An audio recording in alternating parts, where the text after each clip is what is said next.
계속해서 예수의 길이라는 주제로 고난주간 특별 새벽기도에 주님께 올려드리겠습니다. 오늘은 예수의 길 중에 선포의 길이라는 제목으로 말씀 전하겠습니다. 오늘 본문 바로 전에는 오병이어의 사건이 등장합니다. 예수님께서 보리떡 5개와 물고기 2마리로 무려 여자와 어린아이를 제외한 5,000명이나 되는 사람들을 먹이신 사건입니다. 그러니까 실제로는 10,000명이 더 넘어가는 사람들이 예수님의 기적을 경험한 것으로 예상이 되는데요.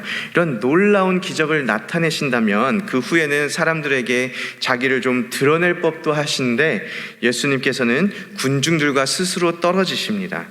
예수님께서는 심지어 제자들과도 거리를 두십니다.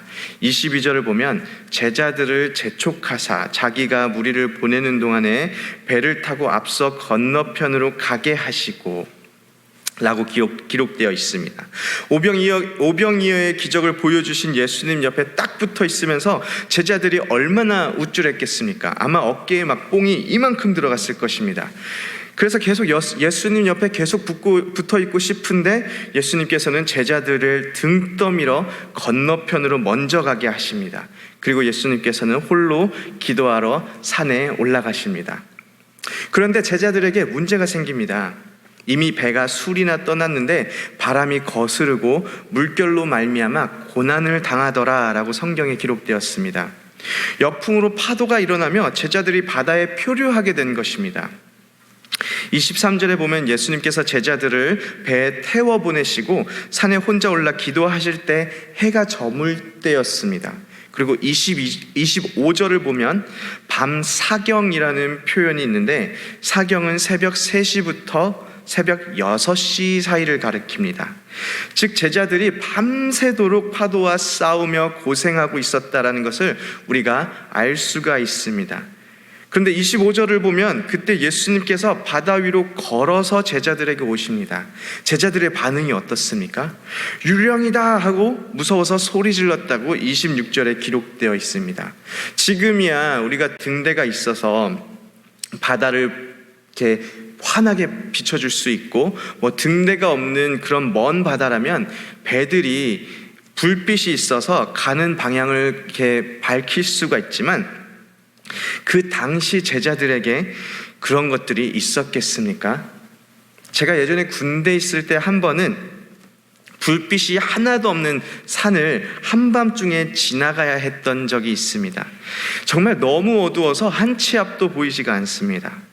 달이 있는데 그나마 이 달이 구름 속으로 들어가 버리면 정말 옆에 있는 사람 이빨도 보이지 않을 정도로 그렇게 어두워집니다. 아마 제자들이 이런 상황에 있었을 것으로 예상이 됩니다. 그런데 물 위로 뭔가 하얀 게 막 걸어오면 유령이라고 소리 지를만 하지 않습니까? 그런데 단지 그 이유만으로 제자들이 유령이라고 소리를 질렀을까요? 오늘 본문의 배경이 되는 고대 팔레스타인 지역에는 바다가 악령들이 살고 있는 집이라고 믿고 있었습니다. 제자들에게도 아마 이런 대중신앙에 영향을 미치고 있었을 것입니다. 그래서 예수님께서 바다 위를 걸어오실 때 제자들은 예수님을 향해 바다에 살고 있는 유령이다 라고 소리 지르며 무서워한 것입니다. 제자들의 반응이 충분히 이해할 수 있는 반응입니다. 저 같으면 아마 심장마비가 왔거나 그냥 바닷속으로 뛰어들었을 것입니다. 근데 예수님이 왜 굳이 제자들이 무섭게 한밤중에 바다를 걸어 오셨을까요? 그리고 예수님께서 바다를 걸어 오시는데 예수님은 도대체 어디서부터 걸어 오셨을까요? 산 위에서 막 기도를 하시다가 제자들을 보고 산에서 내려가서 바다까지 가서 거기서부터 막 폭풍 쳐서 출렁거리는 바다를 막 울렁울렁 하면서 걸어 오셨을까요? 아니면 산에 있다가 대충 제자들 근처로 이동하셔서 거기서부터 제자들이 보는 앞에서 걸어오셨을까요? 5개 보리떡과 물고기 2마리로 5,000명이나 먹이시는 기적을 보여주셨는데 눈 깜짝할 새에 제자들이 타고 있는 그 배에 짠 하고 나타나실 수가 없어서 그 먼 바다를 걸어오셨을까요? 32절을 보면 예수님께서 배에 오르자 바람이 그쳤다고 기록되어 있습니다. 제자들한테 나타나기 전에 멀리 육지에서 파도를 미리 잠잠하게 잠재울 수는 없었을까요? 여러 가지 궁금증들이 떠오르지 않습니까? 이 궁금증들을 통해서 알 수 있는 것은 예수님께서 바다를 걸어온 이유가 있다라는 것입니다. 좀 전에 당시 민간 신앙에서는 바다는 악령들이 사는 곳이라는 믿음이 있었다라는 사실을 말씀드렸습니다. 이 악령들의 집을 예수님께서 잘근잘근 밟고 오시는 것이 상상이 되십니까? 이것이 상징하는 바가 있는 것입니다. 또한 창세기 1장 2절을 보면 땅이 혼돈하고 공허하며 흑암이 깊음 위에 있고 하나님의 영은 수면 위에 운행하시니라. 하나님의 영이 어디 있다고 하고 있습니까? 수면 위에서 하나님께서 운행하고 계십니다. 또 욥기 9장 8절을 보면 욥의 고백인데요, 그가 홀로 하늘을 펴시며 바다 물결을 밟으시며 라고 하나님께서 바다를 밟는다라는 표현을 사용하고 있습니다. 구약 성경에서는 하나님은 바다를 다스리시고 물 위를 다스리시는 분으로 묘사가 됩니다. 예수님께서 물 위를 걸어오는 것으로 제자들에게 무엇을 보여주고 계십니까? 당시 제자들은 상상할 수도 없었겠지만 예수 그리스도가 하나님 되심을 제자들에게 선포하고 있는 것입니다. 놀라서 소리 지르는 제자들을 향해서 예수님께서 안심하라, 나니 두려워하지 말라라고 제자들을 진정시킵니다. 예수님께서 제자들을 안심시키면서 나다라고 말씀하시는데요, 영어로는 it is I라고 번역되어 있습니다. 그리고 헬라어는 에고 에이미라고 기록되어 있는데, 이 에고 에이미라는 기록은 나는 스스로 있는 자다라는 뜻입니다. 어디 익숙하지 않으신가요? 출애굽기 3장 14절에 하나님께서 모세에게 나타나 모세에게 나는 스스로 있는 자다라고 자신을 소개합니다. 나는 스스로 있는 자다, 이것이 바로 에고 에임입니다. 하나님께서 자신을 모세에게 나타낼 때 사용한 그 이름을 지금 예수님께서 제자들에게 사용하고 있는 것입니다.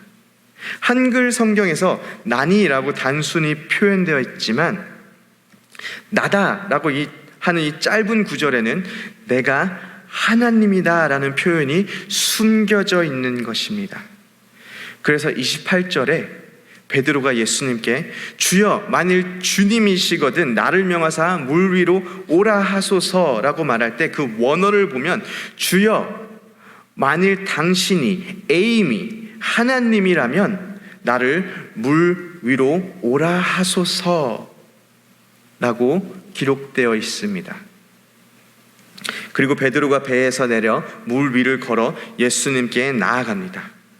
그러다가 다들 잘 아시는 것처럼 베드로가 바람을 보고 무서워서 물에 빠지게 됩니다. 그리고 자신을 구원해달라고 소리 지릅니다.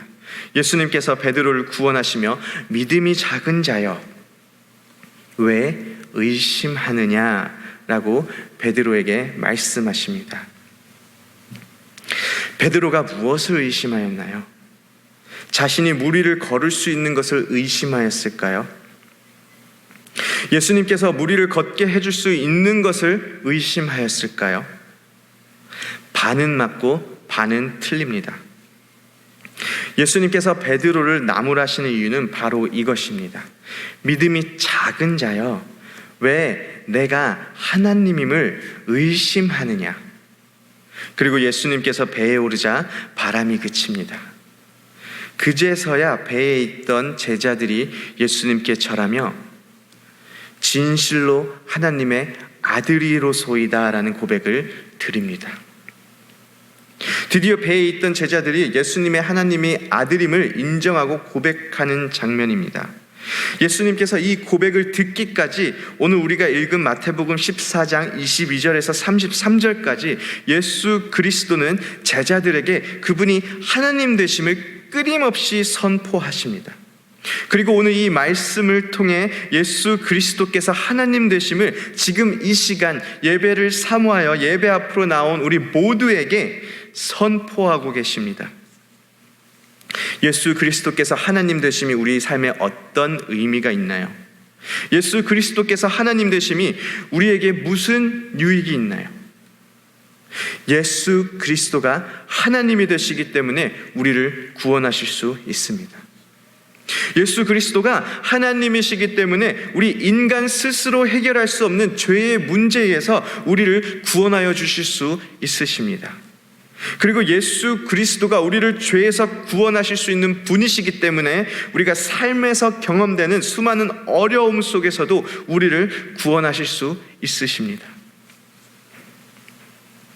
예수 그리스도가 하나님이시기 때문에 주여 우리를 구원하소서라는 우리의 부르짖음에 응답하여 주실 수 있으십니다. 베드로가 예수님을 향해서 이렇게 걸어가다가 바람을 보고 무서워 의심하여 바다에 빠지게 됩니다. 사실 원어를 보면 의심하다라는 단어는 마음이 나누어져서라는 의미를 가지고 있습니다. 우리는 연약한 인간이기에 세상에서 어려움을 경험하게 된다면, 칠흑 같은 어둠 속에서 나를 덮치는 파도를 보게 된다면 우리는 마음이 나눠지게 됩니다. 우리가 믿음이 너무나도 강하여서 폭풍우 속에서도 예수님을 향해서 굳건하게 바다 위를 걸어간다면 너무나 좋겠지만, 대부분의 우리는 베드로처럼 현실에 부딪혀서 압도되어 마음이 나눠지는 것을 경험하게 됩니다. 우리가 바다에 빠져들어 이것도 저것도 우리를 구원할 수 있는 것이 없을 때 안심하라, 나니 두려워하지 말라라는 그 음성이 우리에게 들려지길 원합니다.